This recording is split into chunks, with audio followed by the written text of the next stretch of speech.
Hey everyone, today's February 3rd, 2024. Hope all of you have a great day today, and welcome back to my YouTube channel. And this is my 2020 Ford Mustang GT that I've owned for 5 weeks now. Owning this car has been absolutely phenomenal. And today's video, I'm going to go over why I chose to purchase a 2020 Ford Mustang GT over getting a Challenger, Charger, or a Camaro.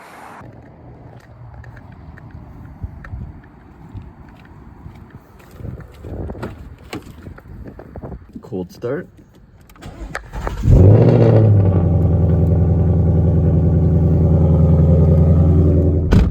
My Mustang sounds so good right now. Stock exhaust with the X-pipe, and it sounds phenomenal. I'm really excited for my long tube headers to be installed very soon. Like I said in the intro, in today's video, I'm going to explain why I purchased this 2020 Mustang GT Gen 3 Coyote other than getting a Camaro, Challenger, and I was going to get a WRX STI or any other car. If you guys didn't see my most recent video, this is my newest install, this beautiful carbon fiber steering wheel, perforated leather, absolutely awesome quality steering wheel. The first warm day in the Chicago area today, 62 degrees. In the last couple weeks, it's got to negative 20, 30 degrees, and spring is right around the corner. All right guys, we'll go for a drive and I'll explain to you why I chose to purchase this 2020 Ford Mustang GT. I'm at 31,000 miles right now. I've owned this for almost 5 weeks now, and so far I did a couple mods, but I have a lot of big modifications coming in the mail. I lowered the car with iBox Sportline lowering springs. I put an X-pipe on the stock exhaust, so it still has the active exhaust with the X-pipe, with the carbon fiber bits on the heat extractors in the front. I installed this carbon fiber steering wheel. I have my aftermarket racing custom shift knob. I'm going to put my car in Sport Plus for this drive, track mode for the exhaust, and on the way home, I'm going to stop for gas. If you guys didn't know, about 2 months ago, I totaled my Subaru WRX, my 2020, and with that insurance money, I was able to purchase this 2020 Ford Mustang GT. It has 31,000 miles on it, great condition. It was completely bone stock. And I knew exactly what I was looking for in regards to what Mustang I wanted. I wanted a Gen 3 Coyote, so 2020 Mustang GT, and I wanted to get the best price possible for a bone stock Gen 3 Coyote. Sounds so good. So out the door, I paid $30,000 and change for this Mustang GT. That's including tax, dealer fees, and my extended warranty. I got a phenomenal deal on this car. I honestly couldn't find any cars that were close to this price. I could have went for different kinds of Mustangs, like the Mach 1 GT350 that was a couple years old. It definitely would have been more money, but it definitely was doable. But the reason why I wanted to get a Gen 3 with low mileage was because of the current price of these cars. So my plan for my Mustang is to eventually go boosted. Right now I want to appreciate the stages of the car. Right now I am naturally aspirated. I'm getting my long tube headers installed with E85. I'm going to enjoy the car with full bolt-ons. So like I said, my plan for my Mustang is to eventually go boosted. I wanted to make the most power I can for the least amount of money. So think about this. I bought this car for $30,000. Gen 3 Coyote, yes. I went for the manual transmission because I'm not the biggest fan of the 10-speed. Keep in mind, I did have a 2016 Mustang GT about 7 years ago. I only owned it for about a year, and the biggest reason why I sold that car was because I was not a fan of the automatic. For me, my sports car needs to be manual transmission. I love being engaged with the car. I love banging through gears. Nothing beats it. And for me, it's the most fun having a manual transmission sports car.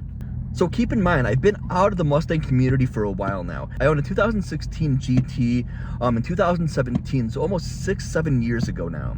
And back then, having a manual transmission was the thing to do. And now in 2024, a lot of people are down with the automatics. But I do understand, yes, they are a bit faster, especially if you're in a track setting, drag strip, or like a road course, for example. It makes sense, you'll have a tiny bit more performance. But if you are daily driving your car, it's your fun car, I don't understand why you wouldn't go with the manual transmission. Unless you physically could not drive manual transmission for whatever reason, or you need to share your car with like your wife that doesn't know how to drive manual, I completely understand that. But if it is your sports car that you're driving daily and it's not your track monster, manual transmission is definitely the way to go. And like I said, this is coming from someone that had a 10-speed that sold it because I wasn't a fan of the automatic, and almost 7 years later, bought another Mustang GT with the manual transmission.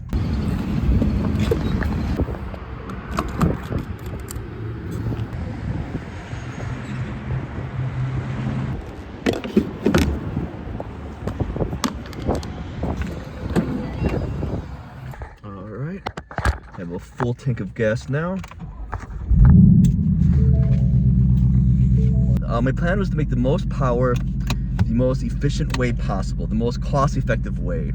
So I bought this car out the door, like I said, with warranty, with dealer fees. Like I said, I had this Mustang out the door at $30,000 with change. This is a 2020 Mustang GT. It's a 301A package with the black accent package. So everything I specifically needed in a Mustang. Quick boom.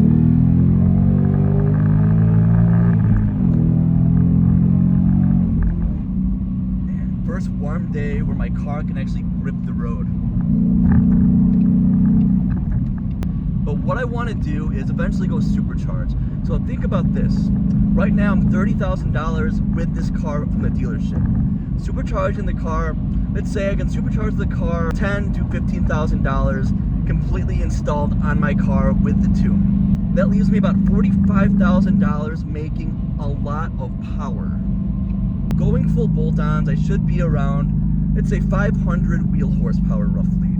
Once I go supercharged, with the Gen 3 Coyote engine, I can easily push 700 plus horsepower. Especially on E85, I can really push 700 plus horsepower, no problem. All right, quick downshift.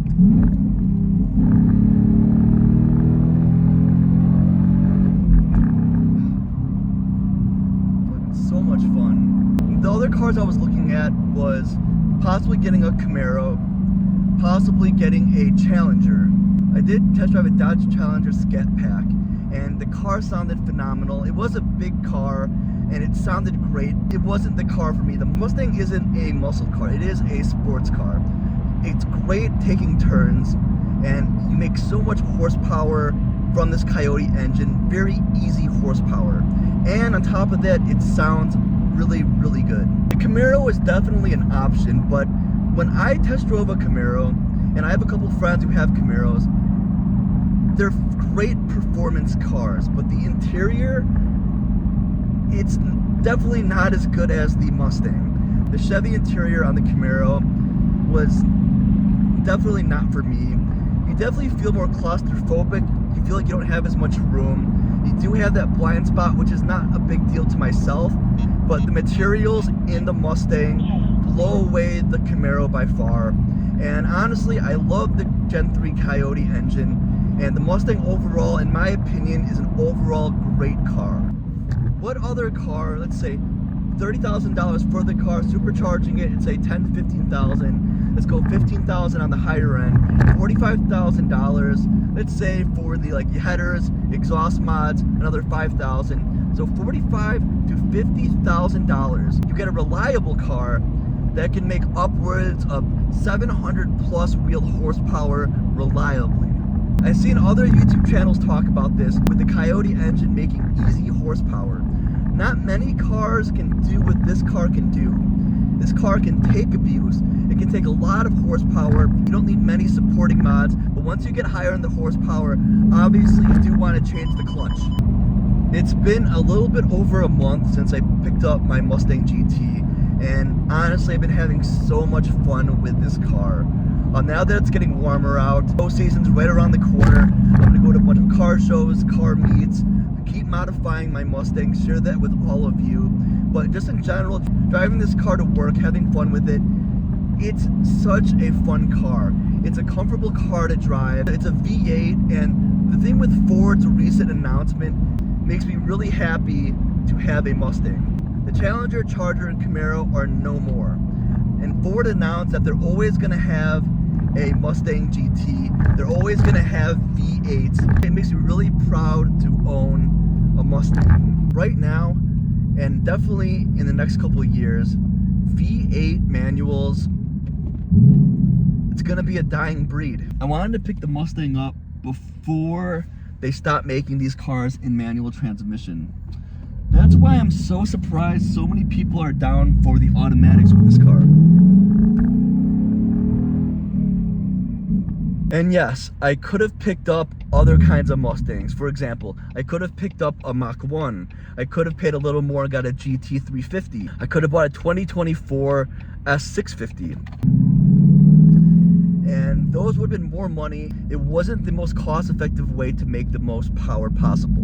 Getting a Gen 3 Coyote 2020 Mustang GT was definitely, in my opinion, the best way to go for my specific goals. Alright, just pulling home right now. I should have my long tube headers installed in the next week or two. And with that, I want to get tuned on E85. I should be making around 500 wheel horsepower at that point. And then later on, like I said, I am going to go supercharger, but I'm still deciding on what supercharger I should go with.